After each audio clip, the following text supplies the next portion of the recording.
Moment, il y a Kevin qui est avec nous. Bonjour Kevin. Ah, c'est Kevin de Rambouillet? Oui, toujours celui-ci, Kevin de Mais Rambouillet. comment il va celui-là? Mais il va bien celui-ci? Bah, il va bien, vieille canaille. Bah, vieille canaille. Ça va mon petit canaillou?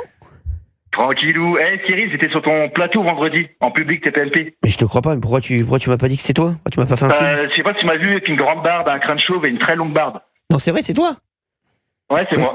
On s'est regardé un moment, il y a eu un nice contact. Un eye contact. Il y a eu un live contact et j'ai eu un début de fou rire. Je me suis retenu parce que j'allais partir en fou rire et... Mais j'ai vu, parce qu'à un moment on s'est regardé, j'allais rigoler, je me rappelle très bien. Bah maintenant je saurais que c'est toi, mon Kevin. Bah très bien. Eh ben merci Kevin, merci d'être avec nous sur Europe 1, en tout cas Kevin, qui est toujours sur Rambouillet dans la forêt. Là, il est bien celui-ci là, accueillir des champignons.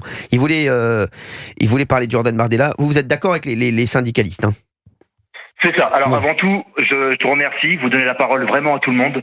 Ça, c'est honorable parce que je suis souvent pas d'accord et on me fait passer. Donc ça, vraiment, les gens qui ont mauvaise langue, ça, je suis la preuve que non, il y a bien des paroles qui sont tous acceptées sur Europe 1. Et ben moi, j'adore quand tu nous appelles, hein, Kevin. Donc.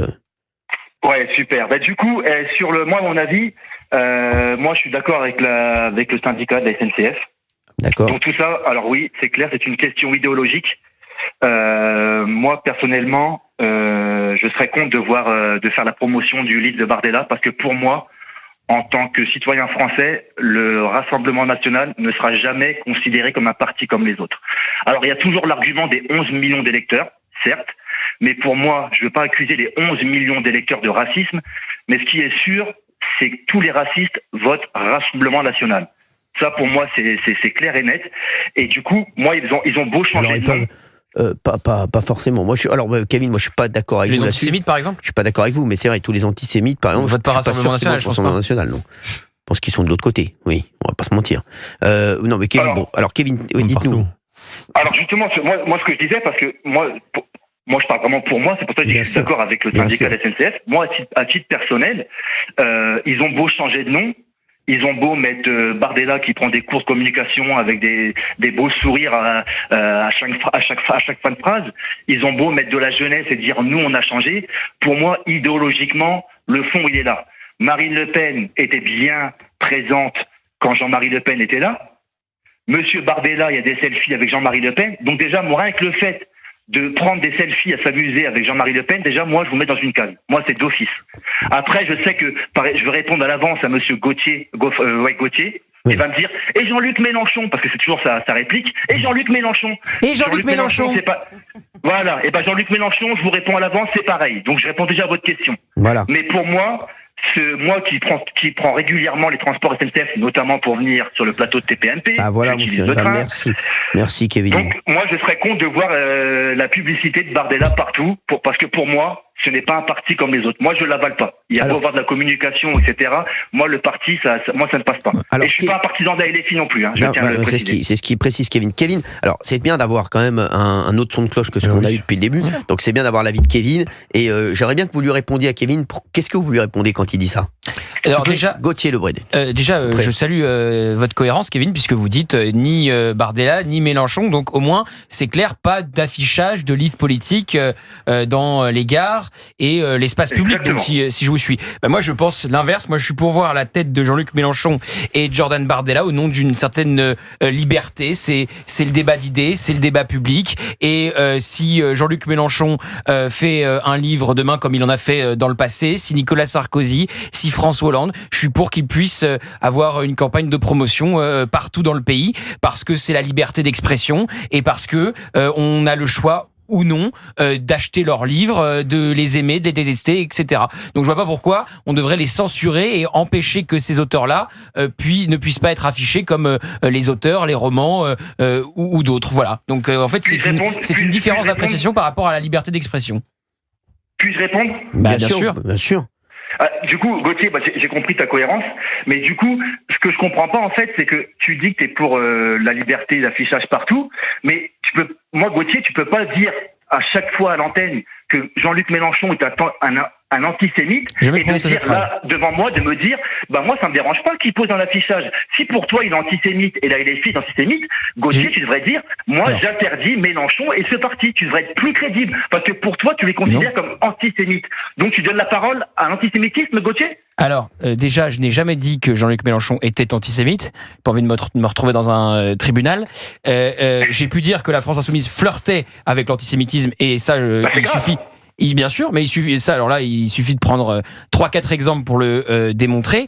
Et ensuite, c'est pas parce que je dis cela que je suis pour interdire la France Insoumise. La France Insoumise, Jean-Luc Mélenchon fait 22% à la dernière présidentielle. Moi, je suis pas Thomas Guénolé qui n'aime pas un parti et qui est pour l'interdire. Certainement pas. Les Français font le choix de voter pour la France Insoumise et de leur donner des députés européens avec la liste de Manon Aubry. Ils font le choix de donner 22% à Jean-Luc Mélenchon, de leur donner un groupe très important à l'Assemblée nationale. Voilà, mais je suis certainement pas pour interdire un parti qui fait autant de millions de voix. Certainement pas. C'est exactement tout ce que je répugne et tout ce que je rejette. C'est les Français qui y votent et c'est les électeurs qui choisissent. Le jour où la France Insoumise fera 0,5%, ça sera beaucoup plus violent pour eux que de les interdire. Alors, il y a Sébastien d'Artigol qui voulait réagir. Cyril, on va pas faire Seb, mon Sébounet. Alors, j'ai une question à poser à Kevin. Bon, il y a 2/3 des électeurs qui ont montré au second tour de l'élection législative qui ne souhaitaient pas le Rassemblement national. Mais le Rassemblement national a réuni plus de 11 millions de votes. Moi, je trouve que l'approche morale, c'est-à-dire le no passaran, il faut que son visage ne soit pas dans les halls de gare. Ils sont, on a cessé depuis les 20 dernières années d'attaquer le Front National sur le plan moral, disons.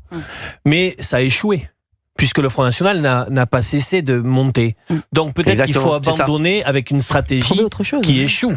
Peut-être qu'il faut se coltiner pour ce qu'il est réellement, le programme et les grandes difficultés du Rassemblement national à défendre une forme de cohérence sur un très grand nombre de sujets, la réforme des retraites en étant une, on avait vu ce qu'ils avaient pu produire sur la double nationalité. Les sujets ne manquent pas pour mettre en difficulté le Rassemblement national. Et d'une certaine forme, est-ce que tu ne trouves pas, Kevin, que de simplement dire on ne veut pas le visage de Bardella dans les halls de gare, c'est d'une certaine manière leur rendre service et ne pas mener véritablement la bataille idéologique face à eux? Pour moi, non, parce que, M. D'Artigol, moi, je vais vous expliquer mon avis sur cette hypocrisie. C'est que les partis politiques, notamment, ça remonte à l'époque de Mitterrand, utilisent ce parti à chaque fois pour se faire élire. Parce que vrai, on les laisse parler, on les laisse faire la promotion tout au long de l'année, et quand arrivent les élections, le deuxième tour, bam, barrage, c'est le mal. Et à chaque fois, ça permet au camp d'en face de se faire élire. Chirac, Mitterrand, M. Macron. Donc moi, c'est ça qui me dérange dans cette hypocrisie. Moi, c'est ça, on les laisse parler. On les laisse parler pour au final nous dire après attention, c'est le mal. Mais pour moi, c'est déjà le mal, ce parti. Et Kevin, oui, je pense aussi que c'est la stratégie de Jean-Luc Mélenchon. La seule chance qu'a Jean-Luc Mélenchon, il le sait, de pouvoir peut-être être président en 2027, c'est de se retrouver. Il essaie de se retrouver. C'est ça, comme tous en fait. C'est ça. Parce que moi, tu vois, Cyril. Tu sais, moi, Cyril, par exemple, c'est le bon exemple. Tu sais, moi, je vote rarement. Je vote jamais. D'accord, mon Kevin. Oui. Parce qu'il n'y a aucun parti politique qui va. Comment dire, que je trouve sincère. Donc moi, le seul moment, Cyril, personnellement, où je vote, c'est quand il y a, pour moi, c'est quand il y a l'extrême droite au deuxième tour et je fais barrage. Je me pince le nez. Donc en fait, vous faites que des barrages. Vous faites que des barrages, en fait. Faites que des barrages. Il fait que des barrages, celui-ci. Il fait que des barrages. Ouais, c'est un castor. Lui, il est sur l'autoroute, il fait des barrages, mon Kevin. Ah, moi, je suis tranquille, et j'ai la queue plate comme un castor. Oh, mais alors, ça, c'est le problème de Kevin. Ça, c'est le problème de Kevin. La perche est tendue.